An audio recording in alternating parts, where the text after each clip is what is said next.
Yo soy más pequeñita. Bueno, buenos días. Realmente es un placer estar aquí. Y vamos a hablar ahorita algo de un poquito diferente a lo que han venido hablando. Sí, prácticamente el día de ayer y esta primera charla de hoy tiene mucho que ver con cuestiones más metodológicas. Y ahorita pues vamos a hablar un poquito de lo que es cuando aterrizamos mucha de esta metodología que utilizamos. Pero como decía yo ahorita hace rato donde estaba sentada, de que va a ser bien válido que todo lo que aprendieron ayer y lo de los sesgos de ahorita de la mañana, pues los busquen en estos estudios, pero con cariñito, por favor. Sí, que somos todos amigos acá.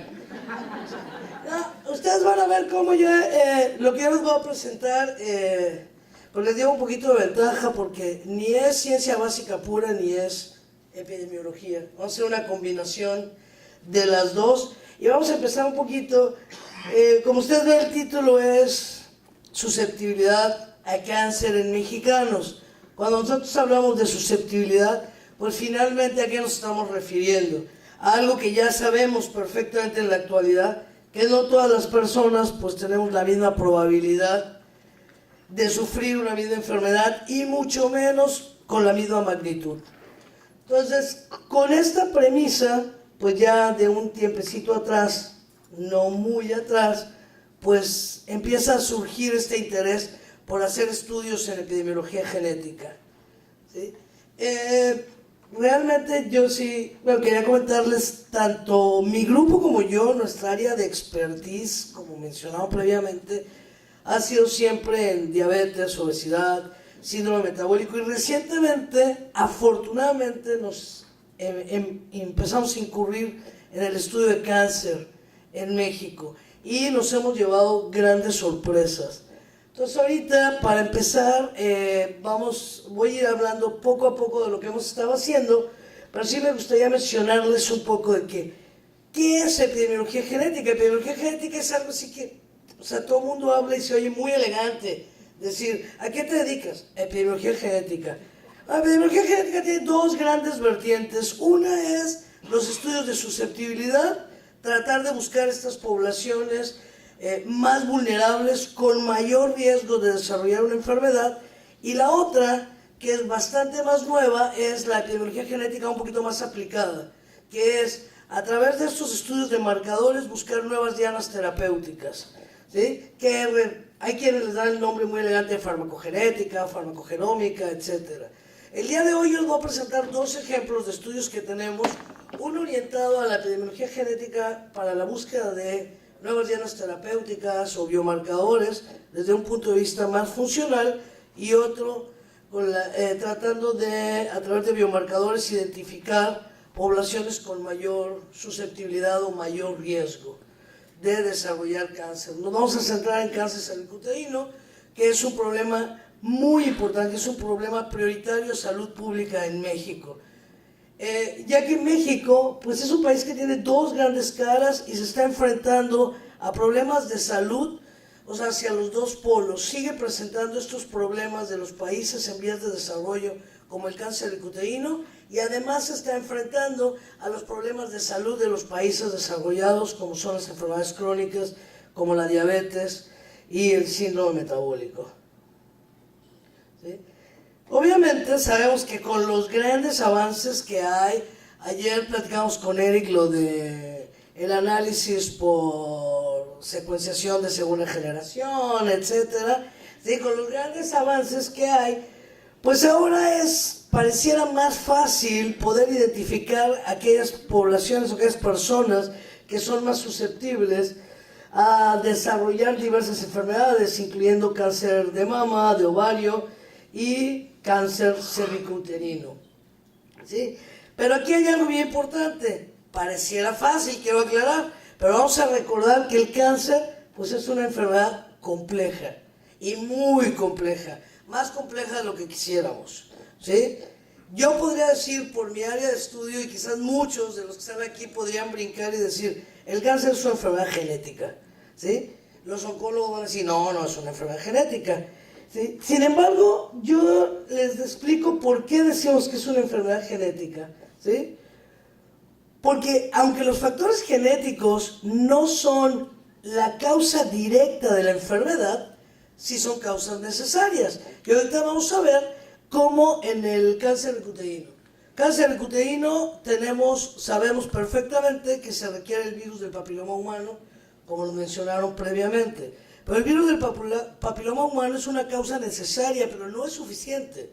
Lo mismo son los factores genéticos en el desarrollo del cáncer uterino. Entonces necesitamos entender esta interacción que hay entre el virus del papiloma humano como factor ambiental y los factores genéticos para el desarrollo y el progreso de esta enfermedad.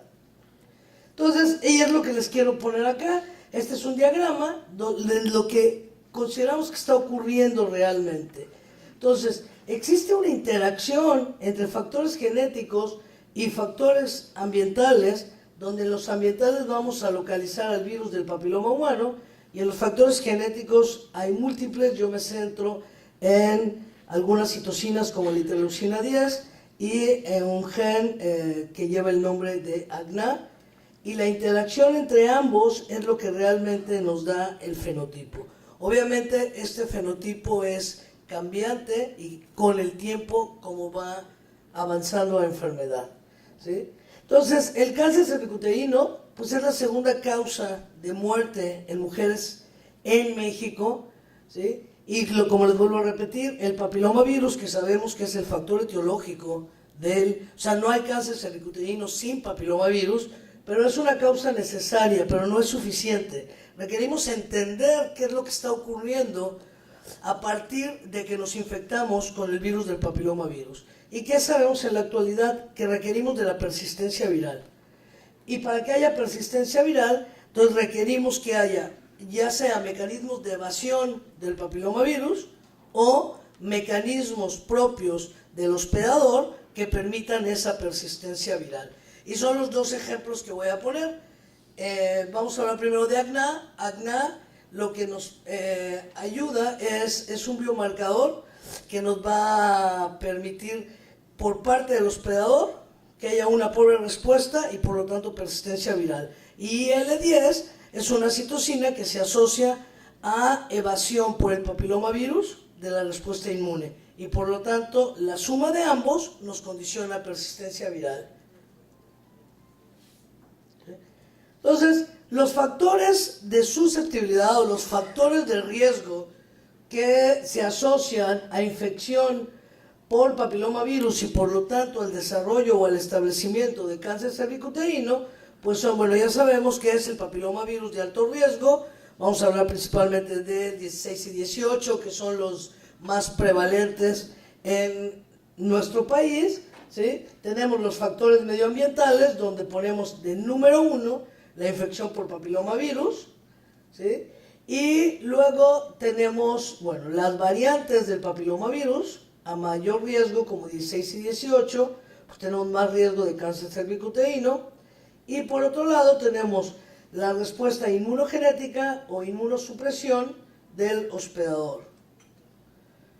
Sabemos muy bien que la historia natural del cáncer cervicuterino, y les vuelvo, aquí voy a ser muy insistente, es un proceso de varios pasos. Entonces, cuando yo tengo una respuesta inmunológica normal, ¿sí?, puedo eliminar al virus y por lo tanto no hay persistencia viral y no hay evolución al cáncer. Existe una inmunosupresión selectiva y pueden ser por mecanismos de evasión, y aquí va a depender de las características genéticas de la mujer infectada por papilomavirus. El papiloma induce a una inmunosupresión selectiva, pero si yo tengo estas características genéticas necesarias para contrarrestar esto, voy a terminar eliminando el virus y por lo tanto va a revertir. Y esto sabemos que es lo que ocurre, y ahorita ya, que antes no nos explicaban muy bien cómo de NIC1 o NIC2 podría haber reversibilidad, y se debe a este proceso. Sin embargo, si yo no tengo estas características acá, es porque tengo una respuesta inmune insuficiente y por lo tanto voy a evolucionar a cáncer. Y ahora sí, vamos a ir entrando poco a poco en materia. Entonces, aunque el virus del papiloma humano es considerada como una causa necesaria pero no suficiente, es bien importante que entendamos este componente hereditario, que entendamos estas características genéticas del hospedador. Pero aquí, ¿qué características genéticas vamos a buscar? Por eso les decía que en epidemiología genética hay muchas vertientes. Una de las vertientes es ir a través de los GWAS, o los Genome Wide Association, y buscar y analizar, porque esto es una estrategia de análisis y toda una estrategia de diseño, y buscar estos locus asociados. Otra gran vertiente es, a partir de esta información, o principalmente a partir del conocimiento biológico, buscar estos nuevos biomarcadores y estudiarlos a nivel poblacional.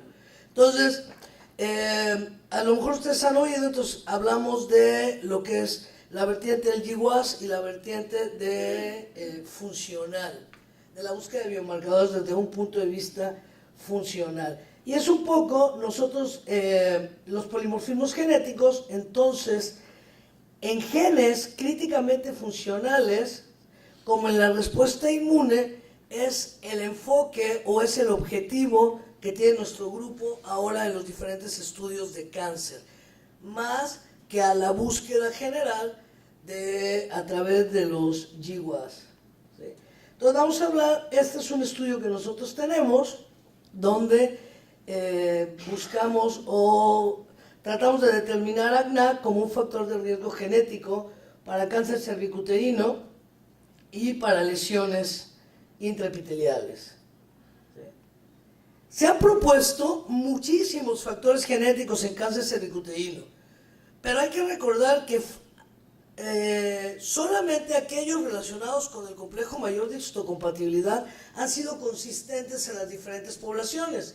La mayor parte de los factores genéticos se han encontrado asociados en una población y cuando tratan de replicar los estudios, estos ya no fueron asociados.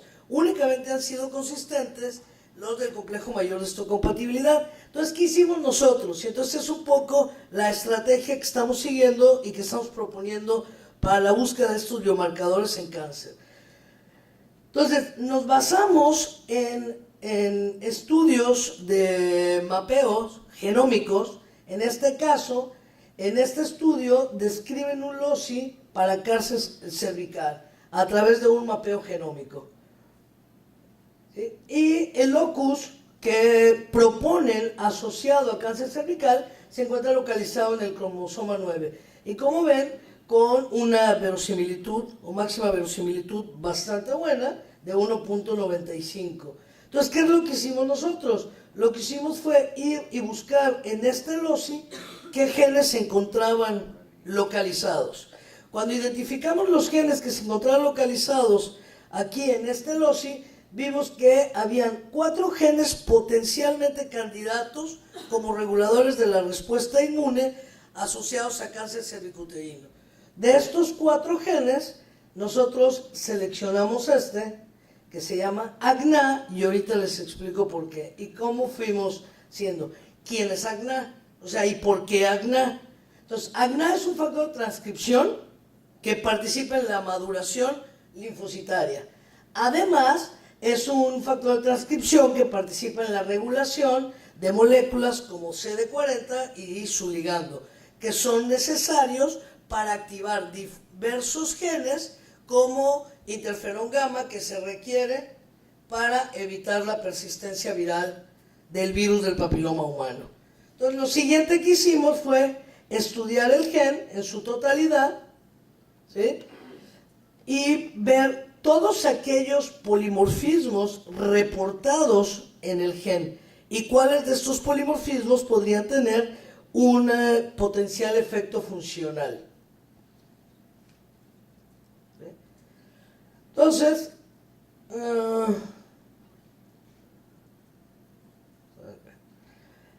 luego lo que hicimos fue trabajar con ACNA a nivel experimental. Entonces, lo que hicimos fue transfectar 2 plásmidos, uno, pero espérenme aquí, ok, Sí, es que aquí me salté una parte importante del polimorfismo. ¿Sí? Entonces, AGNA, lo que nosotros seleccionamos, tiene 3 motivos muy importantes que son donde se unen al DNA para iniciar su actividad transcripcional. ¿Sí? Entonces, esta parte, este motivo que tenemos acá, ¿sí? Un polimorfismo en el gen lo que hace es que haya un cambio acá de tener una arginina en vez de una prolina, entonces reduce la afinidad al DNA y por lo tanto inhibe la transcripción de CD40. Si hay inhibición de CD40, no hay activación de factor necrosis tumoral, interferón, etc. ¿Sí? Y si recordamos que el papel principal de AGNA es que la expresión de AGNA juega un importante papel en los mecanismos que regulan la magnitud de la respuesta inflamatoria, que es el primer paso después de la infección por el papiloma humano, para que éste se haga persistente y por lo tanto desarrolle cáncer cervicuterino, podemos entender la importancia de estudiar AGNA como regulador de todas estas moléculas. Si recuerdan, yo les dije también que algo que ha sido constante es la asociación con el complejo mayor histocompatibilidad, pues resulta que AGNA también es regulador de la expresión del complejo, de las moléculas del complejo mayor histocompatibilidad, principalmente las de tipo 2. Entonces lo que hicimos fue transfectar para confirmar el papel biológico, porque lo que estamos proponiendo es, si inhibe CD40, entonces estamos encontrando un biomarcador, ¿sí?, que puede ser una nueva diana terapéutica en el cual requerimos ya sea estimular AGNA o sustituirlo por vía exógena, para que entonces se active CD40, complejo mayor histocompatibilidad y eliminación del virus. Y confirmamos, nosotros transfectamos uno, donde teníamos el AGNA normal, el AGNA mutado, y lo que pudimos observar fue lo siguiente. ¿Sí? Cuando teníamos el wild type o el silvestre, nosotros teníamos una expresión normal de CD40. Cuando nosotros presentamos el polimorfismo, y estamos hablando de un solo SNP, ¿sí?, y presentamos el polimorfismo en la posición que les mencioné, no hay expresión de AGNA. Estamos hablando que el estudio se hizo en células transformadas para BPH16 y BPH18, o sea, justamente los de mayor interés para el cáncer cervicuterino, ¿sí? Y lo mismo ocurre tanto para SIJA con AGNA como para GILA. Si se fijan, cuando yo tengo el polimorfismo, no hay expresión, se inhibe completamente la expresión de CD40. Entonces, ¿esto qué nos está diciendo? ¿Sí? Que AGNA es un potencial biomarcador. Posterior a esto, entonces lo que hicimos fue pasar a nivel poblacional y ver la frecuencia de este SNP a nivel poblacional y su asociación con cáncer cervicuterino. Entonces, y esto es lo que nosotros encontramos. En AGNA hay 313 SNP reportados para todos los genes tipo AGNA, pero solamente 11 de ellos son no sinónimos o codificantes, ¿sí? Alrededor de todos los SNP reportados para AGNA, que es el que nosotros seleccionamos, donde lo que hay es una transición de una guanina por una adenina, parece ser potencialmente el que funcionalmente es más relevante. ¿Pero por qué? ¿Por qué es el más relevante? Porque hay un cambio de aminoácido de polar básico a polar neutral. O sea, es completamente, va al contrario. El cambio es de una arginina por una glutamina.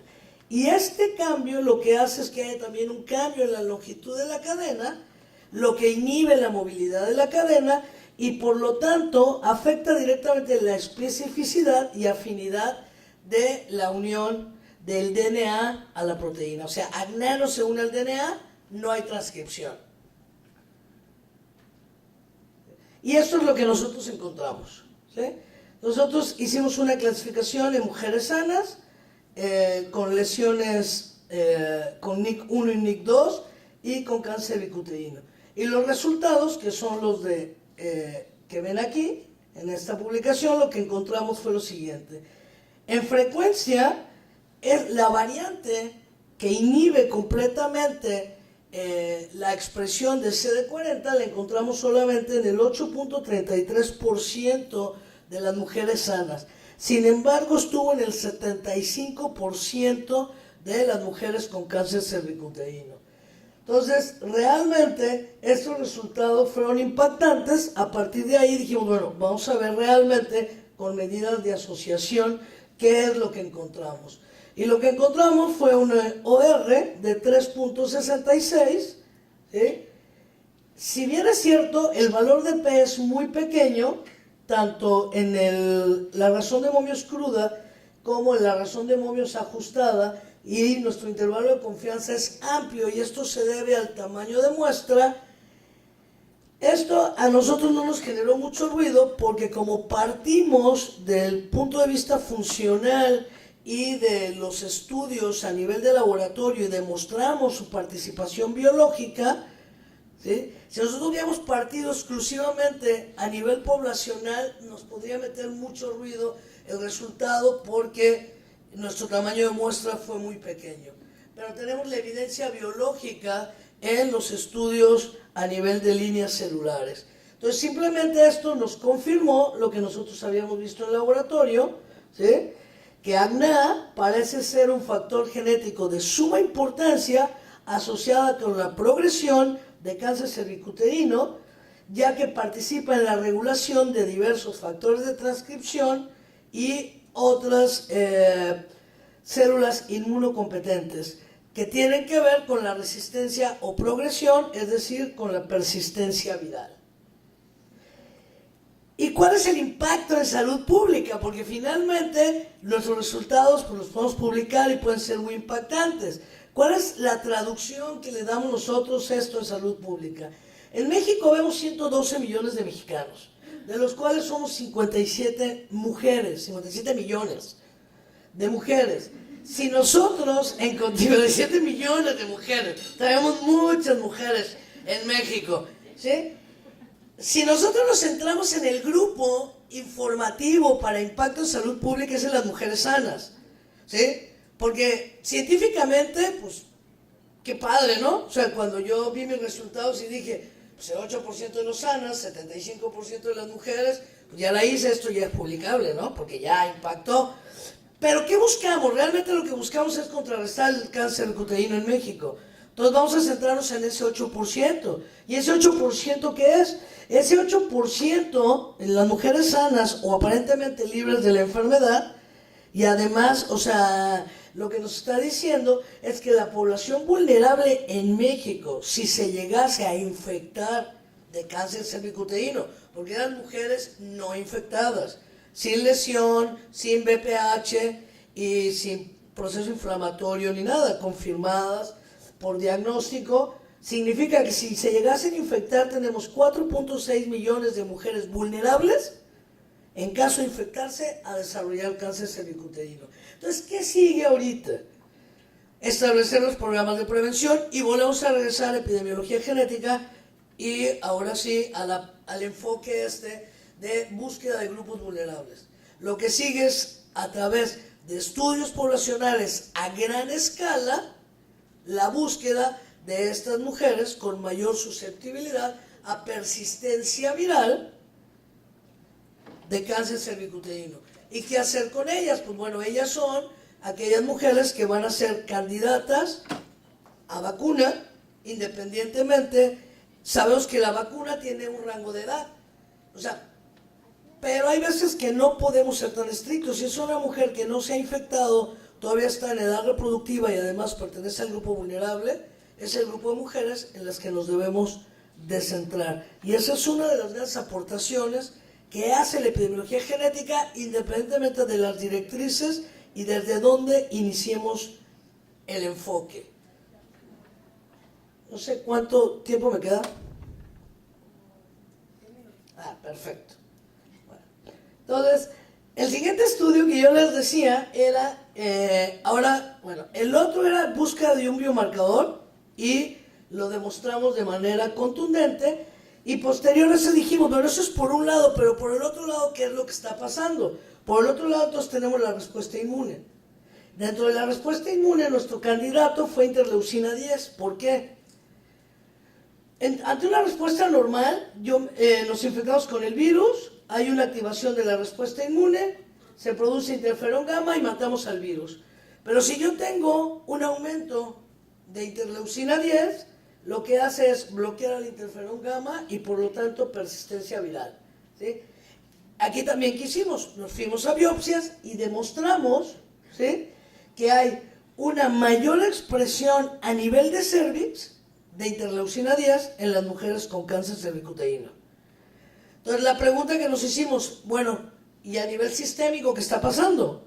Y esta combinación entre sistémico y local, al unirlas, ¿cómo se asocia para el desarrollo de cáncer cervicuterino? ¿Sí? Entonces lo primero que hicimos fue ver qué correlación había entre la expresión de interleucina 10 y la infección por virus del papiloma humano. Y lo que observamos fue lo siguiente: prácticamente el 90% de las mujeres con cáncer cervicuterino tienen una sobreexpresión de interleucina 10 y ninguna mujer no infectada. La mujer no infectada no expresa interleucina 10.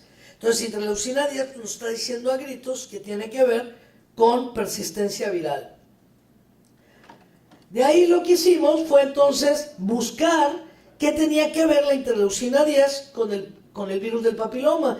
Y lo que encontramos es que en la región promotora de interleucina 10 hay un sitio putativo de reconocimiento de la proteína E2 del papiloma humano. El papiloma se pega ahí y lo que hace es activar como un loco interleucina 10 y se empieza a producir interleucina 10 a destajo y por lo tanto inhibición de la respuesta inmune, y es un mecanismo de evasión del virus al ingresar a nuestro organismo. Pero entonces dijimos, bueno, pero cualquier interleucina 10, o sea, entra el virus, pues interleucina 10 tenemos todos. Entra el virus, se va a pegar ahí a la región promotora y entonces, pues cualquier mujer infectada tendría cáncer, y eso no es cierto. Entonces lo que hicimos es, mediante secuenciación, tratar de identificar polimorfismos en esa región, ¿sí? Y dentro de polimorfismos en esa región, ¿sí?, esto lo hicimos por Sanger, ¿sí?, porque pues, es una proteína bastante pequeña, no había necesidad de hacerlo a otro nivel, y pudimos identificar diversos polimorfismos, que son los que marco en rojo, ¿sí?, que potencialmente tendrían un efecto funcional sobre interleucina 10. Y dentro de estas, ¿sí?, nosotros ya que probamos todo, tanto en líneas celulares como en mujeres, en biopsias y y en sangre periférica, observamos que era el que estaba directamente relacionado con los niveles de expresión de interleucina 10. Para lo cual planteamos la hipótesis que polimorfismos en la región promotora se asocia con un incremento de riesgo de lesión y de cáncer cervical, y que probablemente a nivel sistémico pueda estar relacionado con estos genotipos. Y a nivel sistémico, ¿por qué lo proponemos? Porque es más fácil medir a nivel sistémico que en cervix, y esto puede ser un marcador tanto en aquellas mujeres que se diagnostican con lesión como de persistencia viral y de evolución.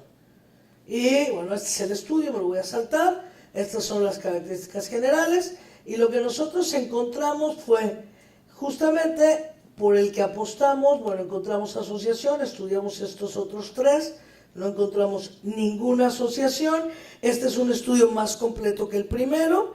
Inclusive ya hicimos ajuste por la prueba de Bonferroni para comparaciones múltiples, ¿sí? Y bueno, la asociación persistió, pero además en que ya era a nivel poblacional, ajustamos por ancestralidad genética, ya que teníamos mujeres tanto del Distrito Federal como del Estado de Morelos, tanto el Instituto Nacional de Cancerología del DF, que tiene de todo el país, y del Estado de Morelos, una institución de prevención de cáncer cervicuterino que se llama Capazán, o Centro de la Mujer. Entonces aquí ya ajustamos por Ames, por ancestralidad genética, Y lo que encontramos fue impresionante, ¿no? En las mujeres con cáncer, el nivel de expresión a nivel de cervix, ¿sí?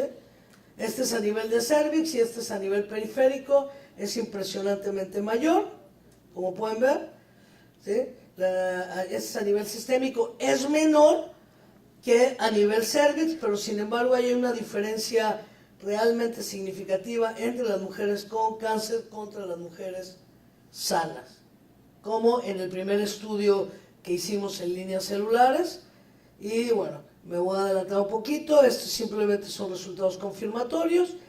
¿Y qué podemos concluir? Que los individuos heterocigotos a IL-10, ¿sí? A este polimorfismo menos 592, tuvieron 2 veces más riesgo de cáncer cervicuterino comparado con los sujetos sanos, y que la expresión de IL-10 es muchísimo más alta, tanto a nivel sistémico como en cervix, que en las mujeres sanas. Con esto nosotros tenemos 2 biomarcadores, ¿sí?, sumamente importantes. Por un lado tenemos a GNA, que inhibe la transcripción de genes que codifican para proteínas necesarias para una respuesta inmune adecuada, y por otro lado tenemos IL-10, que se asocia a persistencia viral. ¿Sí? Y bueno, esto es simplemente que sigue ahorita. Este es diabetes, no se espanten, no me equivoqué. ¿Qué sigue ahorita? Con estos resultados, la estrategia que sigue es hacer lo que nosotros hemos hecho en otras enfermedades crónicas. Todo este procedimiento, desde la demostración biológica hasta estudios poblacionales, es lo mismo que hacemos en este tipo de enfermedades, ¿sí? Este es un ejemplo ya de un estudio de asociación en la Encuesta Nacional de Salud en 2000 en individuos exclusivamente delgados. En cáncer cervicuterino estamos ahorita en la fase de replicación a nivel poblacional, a nivel nacional, a través de la Encuesta Nacional de Salud y Nutrición, como hicimos con diabetes. Esta es la ENSA, esta es la ENSANUD, esta es una población de 2.000 individuos en el Distrito Federal, y esta es una población de 2.000 individuos en el estado de Guerrero. Entonces, algo que es muy cierto y que es necesario, independientemente de lo contundente que puedan ser nuestros resultados, son los estudios de replicación, como se han hecho en otros. En cáncer cervicuterino nosotros todavía estamos en la fase de replicación, sin embargo biológicamente pues tenemos las armas para pensar que tenemos en nuestras manos 2 biomarcadores de suma importancia. Y bueno, todos nuestros estudios nosotros controlamos por ancestralidad. Este es nuestro panel de Ames, ya validado para la población mexicana por nuestro grupo, ¿sí? ¿Y qué es lo que hacemos? Nosotros trabajamos con un programa que se llama ADMIXMA, y lo que hace es calcular el porcentaje de amerindio, europeo y africano en cada individuo, y es como controla el efecto que pudiera estar teniendo por ancestralidad. Muchas gracias.